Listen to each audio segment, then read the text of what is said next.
Hello everyone, welcome to bright gen education. Last lecture में हम लोगों ने माइक्रो इकोनॉमिक्स के फीचर्स और इम्पोर्टेंस को समझा था कि माइक्रो इकोनॉमिक्स कैसे स्टडी करता है। आपको एक लाइन में बता दूं तो माइक्रो इकोनॉमिक्स एक बड़े पार्ट की छोटे से हिस्से को स्टडी करता है। आज हम लोग मैक्रो इकोनॉमिक्स को स्टडी करने वाले हैं। मैक्रो इकोनॉमिक्स यानी कि उस पूरे पार्ट की एक साथ स्टडी करना। जैसे लास्ट टाइम एग्जांपल दिया था फॉरेस्ट रिसर्च, तो पूरा फॉरेस्ट रिसर्च आ जाएगा मैक्रो इकोनॉमिक्स के अंडर, वेराज एक स्पेसिफिक ट्री की स्टडी माइक्रो इकोनॉमिक्स में आ जाएगा। तो let's start. Macro economics is study of large aggregate economic units. Large मतलब बड़े, एग्रीगेट यानी कि टोटल यानी कि एडिशन, सारे इकोनॉमिक वेरिएबल्स की एडिशन करके जिसे हम स्टडी करते हैं उसी को हम लोग माइक्रो इकोनॉमिक्स कहते हैं। कार्ल शपीरो का एक बेहतरीन डेफिनेशन है, that is micro economics deals with functioning of economy as a whole. यानी कि देश की इकोनॉमी पूरी तरीके से, यानी कि होलिस्टिक व्यू से अगर मैं ऊपर से देखूं कि भारत देश की इकोनॉमी कैसे चलती है तो वो आ जाएगा मैक्रो इकोनॉमिक्स में। वेराज अगर मैं ये देखूं कि भारत देश में एक सिटीजन की इनकम या एक सिटीजन की डिमांड कैसी है तो वो माइक्रो इकोनॉमिक्स में आ जाएगा। सबसे पहले हम लोग करते हैं मैक्रो इकोनॉमिक्स के फीचर्स। सबसे पहला फीचर है स्टडी ऑफ एग्रीगेट यूनिट्स। जैसे ऊपर भी समझा है, एग्रीगेट यानी एवरेज या सम टोटल इकोनॉमिक वेरिएबल्स की स्टडी। मान लो 4 वेरिएबल है मेरे पास, तो इन चारों वेरिएबल को मैं एक साथ स्टडी करूंगा तो इसी को हम लोग मैक्रो इकोनॉमिक्स बोलेंगे। और अगर इन 4 वेरिएबल को अलग अलग तरीके से मैं पढ़ूं तो वो माइक्रो इकोनॉमिक्स में आ जाएगा। सेकंड जो है that is lumping method. Micro economics में हम लोगों ने स्लाइसिंग मेथड देखा था, यानी कि पूरे बड़े पार्ट को छोटे छोटे टुकड़ों में कट करके स्टडी करना। बट यहाँ पे हम लोग कोई स्लाइस नहीं कर रहे, हम लोग पूरी इकोनॉमी को एज अ होल, यानी कि ईगल्स आए, यानी कि हम लोग अगर ऊपर से भारत देश को देखेंगे तो कैसा दिखेगा, उसकी स्टडी हम लोग मैक्रो इकोनॉमिक्स में करते हैं। नेक्स्ट है जनरल इक्विलिब्रियम। जनरल इक्विलिब्रियम यानी कि एक तराजू।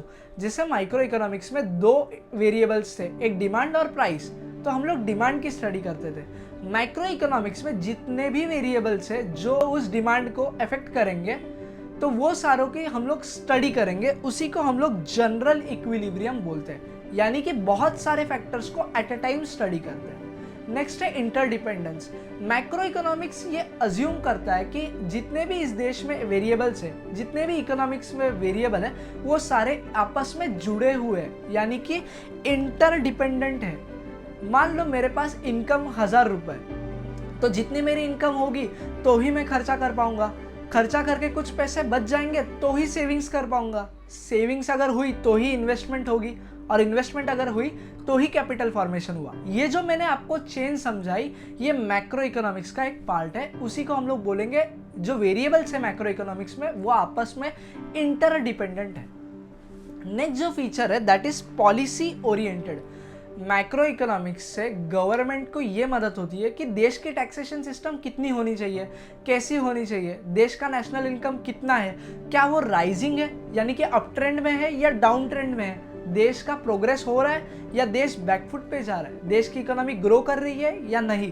तो ये सब प्रॉब्लम्स जो है, मान लो किसी देश की इकोनॉमी नहीं बढ़ रही है तो इसको सॉल्व कैसे किया जाए, तो इसका आंसर हमें मैक्रो इकोनॉमिक्स देता है। तो macro economics is policy oriented, यानी कि गवर्नमेंट में अलग अलग पॉलिसीज फ्रेम करने को मदद करता है। नेक्स्ट जो इंपॉर्टेंट फीचर है that is general price level. Micro economics में एक फीचर था that is price theory. Micro economics एक प्रोडक्ट की प्राइस यानी कि वो कितने में बना, कॉस्ट ऑफ प्रोडक्शन, ये जानने में मदद करता है।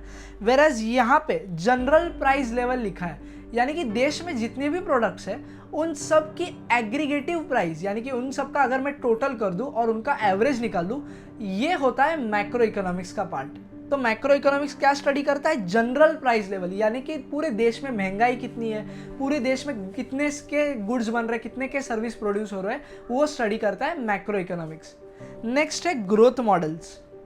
ग्रोथ मॉडल्स देश के लिए बहुत इंपॉर्टेंट होते हैं। जैसे कि मान लो मुझे देश को $5 ट्रिलियन से $10 ट्रिलियन इकोनॉमी करना है, तो उसके लिए मुझे जो रोड मैप लगेगा यानी कि जो प्लानिंग लगेगी वो हम लोग मैक्रो इकोनॉमिक्स के बिना नहीं कर पाएंगे। मैक्रो इकोनॉमिक्स देश के टैक्सेशन पॉलिसी, देश के फॉरेन ट्रेड्स या फिर करेंसी में कैसे कम ज़्यादा होता है उसके वेरिएबल्स को स्टडी करता है मैक्रो इकोनॉमिक्स। नेक्स्ट है इनकम थियरी। मैक्रो इकोनॉमिक्स जो है वो पूरी देश की इनकम को स्टडी करता है। पूरी देश की इनकम जो होती है उसी को हम लोग नेशनल इनकम बोलते हैं। मैक्रो इकोनॉमिक्स नेशनल इनकम को स्टडी करता है, इसीलिए हम लोग मैक्रो इकोनॉमिक्स को इनकम थियरी कहते हैं। तो नेक्स्ट हम लोग जो आंसर करने वाले हैं that is importance of macro economics. अगर आपके एग्जाम में ये क्वेश्चन आया तो ऊपर जो मैंने आपको डेफिनेशन दिया, इंट्रोडक्शन दिया, वो भी आपको लिखना पड़ेगा, क्योंकि इकोनॉमिक्स में इंट्रोडक्शन को भी 1 से 2 मार्क्स होते हैं। तो देखते हैं इंपॉर्टेंस क्या है। सबसे पहला इंपॉर्टेंस है that is national income. Macro economics पूरे देश की इनकम को कैलकुलेट करने में हमारी मदद करता है, इसीलिए हम लोग हमारा परफॉर्मेंस जज कर सकते हैं। जैसे हमारा परफॉर्मेंस भी बचपन में जज होता था। कैसे? हमें सेमेस्टर में कितने मार्क्स मिले, फिर फाइनल एग्जाम में कितने मार्क्स मिले, उससे हमारा परफॉर्मेंस जज होता था। सिमिलरली अगर किसी भी देश को जज करना है तो उसके लिए बेहतरीन पैरामीटर होता है देश की नेशनल इनकम। अगर देश की नेशनल इनकम बढ़ रही है तो इसका मतलब वो देश प्रगति की राह पे, यानी कि वो देश प्रोग्रेसिव है। अगर देश की नेशनल इनकम कम हो रही है तो उस देश में कुछ ना कुछ तो प्रॉब्लम है जिससे उसकी प्रोग्रेस में रुकावट आ रही है। नेक्स्ट जो इंपॉर्टेंस है वो परफॉर्मेंस ऑफ इकोनॉमी।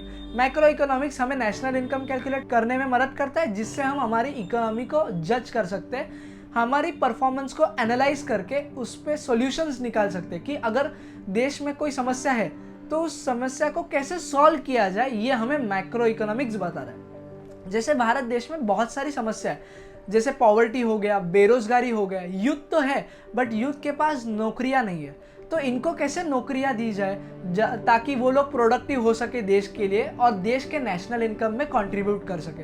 तो ये सारे सॉल्यूशंस हमें मैक्रो इकोनॉमिक देता है। नेक्स्ट है लेवल ऑफ एम्प्लॉयमेंट। एम्प्लॉयमेंट यानी कि देश में कितनी रोजगारी है, कितनी वैकेंसी है, कितनी जॉब वैकेंसी अवेलेबल है। अगर किसी देश में एम्प्लॉयमेंट अच्छी खासी है तो वो देश हमेशा प्रोग्रेसिव रहेगा, वो देश की ग्रोथ कभी भी नहीं रुकेगी। बट अगर किसी देश में एम्प्लॉयमेंट नहीं है यानी कि अनएम्प्लॉयमेंट ज़्यादा है तो उस देश की प्रगति कम रहेगी। तो मैक्रो इकोनॉमिक्स हमें ये मदद करता है कि एम्प्लॉयमेंट रिलेटेड जो प्रॉब्लम्स है उसे हम कैसे सॉल्व कर सकते हैं। क्या गवर्नमेंट कोई नए नए स्कीम्स ला सकते हैं जिससे लोगों को रोजगार मिल सके। तो ये सारे सॉल्यूशंस हमें मैक्रो इकोनॉमिक्स देता है। नेक्स्ट है फंक्शनिंग ऑफ इकोनॉमी। पूरा जो देश है वो कैसा चल रहा है, उसकी इकोनॉमी कैसे रन हो रही है, ये भी हमें मैक्रो इकोनॉमिक्स से समझता है। नेक्स्ट पॉइंट है इकोनॉमिक फ्लक्चुएशंस। जैसे आपने सुना रहेगा कि कभी स्टॉक मार्केट जो है वो उसके बुल रन पे है, हो सकता है कभी कभी बेयर फेज में यानी कि रिसेशन आ गया, मंदी है पूरी मार्केट में, 3 साल हो गए 4 साल हो गए शेयर मार्केट दौड़ा ही नहीं है, तो इसी को हम लोग मंदी या रिसेशन कहते हैं। ये जो फ्लक्चुएशंस, ये जो साइकिल्स होते हैं, इन्हीं को हम इकोनॉमिक फ्लक्चुएशंस या इकोनॉमिक साइकिल्स कहते हैं। तो किसी भी साइकिल में मान लो हमारा देश रिसेशन में चला गया यानी कि हमारे देश में मंदी आ गई, तो ये मंदी को हम लोग कैसे काउंटर करें, इस मंदी को कैसे दूर भगाएं ताकि हमारे देश में प्रोग्रेस वापस लौट के आए। तो ये भी, इसका भी सॉल्यूशन हमें मैक्रो इकोनॉमिक्स देता है। नेक्स्ट है study of macro economic variables. Macro economic variables मतलब यानी कि बड़े वेरिएबल्स को स्टडी करता है मैक्रो इकोनॉमिक्स।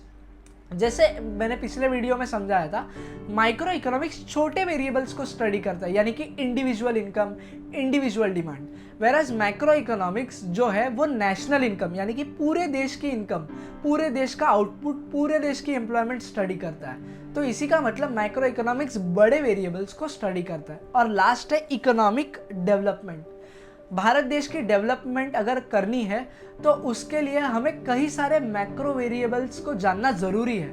तो मैक्रो वेरिएबल्स को स्टडी करने में हमारी मैक्रो इकोनॉमिक्स मदद कर सकता है, जिससे हम सॉल्यूशंस दे सके गवर्नमेंट को कि मान लो कोई प्रॉब्लम है तो उसका सॉल्यूशन दे सके जिससे हमारा देश प्रोग्रेसिव डायरेक्शन में जाए।